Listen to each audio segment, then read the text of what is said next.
Ni de ye Katibugu Église évangélique protestante croyée. Église in cɛ ka ɲi cogo min, mɔgɔw fana nana ka caya nisɔndiya la ka Ala tanu a ka koɲumanw bɛɛ kosɔn.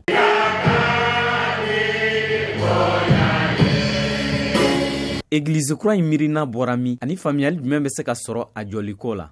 Donc san 2000 donc ani 17 o waati de la an ye bateau daminɛ ni yɔrɔ la yan. Mais an ye bateau daminɛ cɛkɔrɔba Tumani Sanogo ka so.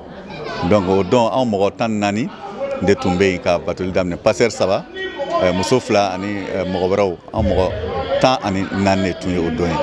Sira ko kun bɛ yen. Donc ka don so kɔnɔ ka bateau kɛ o yɔrɔ la. Donc ji sigiyɔrɔ tun bɛ da la. O la an y'a ye ko mɔgɔw donni ma nɔgɔ. O la an y'a ɲini ka bateau yɔrɔ yɛlɛma. Donc ka ɲini centre Nemi Mali mɔgɔw fɛ comme olu ka yɔrɔ bɛ yan nɔ a man jan yan na. O la an sera olu ma k'a fɔ ko ni an bɛ se ka bateau daminɛ olu ka yɔrɔ la ka yɛlɛma olu fɛ yen quoi. Donc o la olu fana ma gɛlɛya don a la u ko an bɛ se ka bateau yɛlɛma olu fɛ yen. O la an ye bateau daminɛ centre Nemi na o cogo la. Donc mais dugukolo sanna district ka dɛmɛ kɔnɔ 4 millions. Donc min ye dɛmɛ kɛ ka jɔli kɛ donc ale ye wari min don a la o kɛra 21 millions. O la an nisɔndiyalen bɛ Ala fo ka Ala barikada vraiment Ala de b'a ka baara la.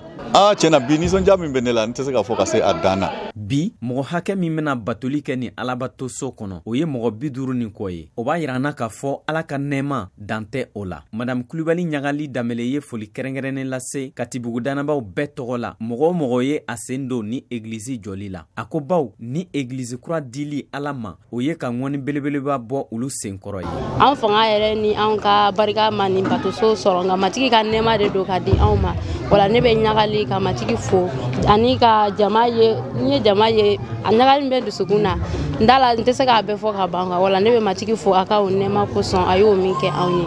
Danabaaw jɔyɔrɔ ka bon jamana ka basigi ani bɛn sinsinni na. Katibugu dugutigilakaw fara kalanko ɲɛmɔgɔw kan olu ye nin kuma kɔkɔrɔman don. An nana an ka dugu la k'an ka dugu la sewa ale bɛ Ala ka barika don Yesu Kirista kɔ la matigi kɛ duwaye bi don barika kama.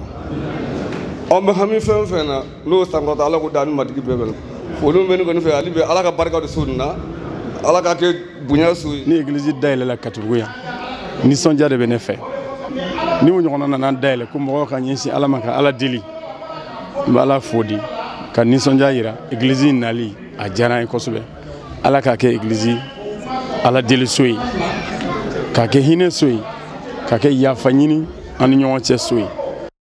Bamako kura district ɲɛmaaba Révérend Pasteur Pierre Dako a ko min ye u ka yɔrɔ janfilɛli ye ka ɲɛsin Mande ma ko nin bɛ o baara taaɲɛ de kofɔ. O bɛ tɛmɛnen kɔ a ye wele kɛrɛnkɛrɛnnen lase a ka district danabaaw bɛɛ ma cɛsiri la matigi ka baara la. Église in du terrain 2 don 20 sur 15 fila an ye kelen kɛ église ye kelen o kɛra kuru ye ni église kura bɛ ɲɛfɛtali jira an na o ye kelen a b'a jira an na ko matigi b'an fɛ.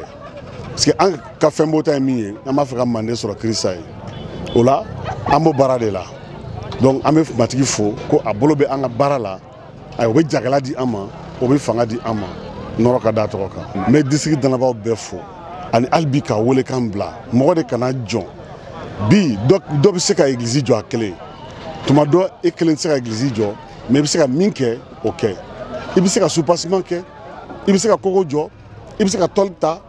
Walima i bɛ se ka ciment tonne 10 di tonne 5 di ka kɛ ni se ye bɛɛ k'i seko ye n bɛ n ka district danabaaw bɛɛ wele Bamakɔkura district danabaaw bɛɛ a bɛɛ k'aw seko kɛ terrain lankolon camanba de b'an bolo hali bi minnu ma jɔ fɔlɔ ayiwa dugu ka ca église tɛ minnu na karamɔgɔ tɛ minnu na karamɔgɔ caman b'an bolo labɛnni na ayiwa an bɛ a wele bila u bɛɛ ma bɛɛ k'i seko kɛ mɔgɔ si kana to kɔ bɛɛ ka birikiden ka ye Ala ka masaya baara la.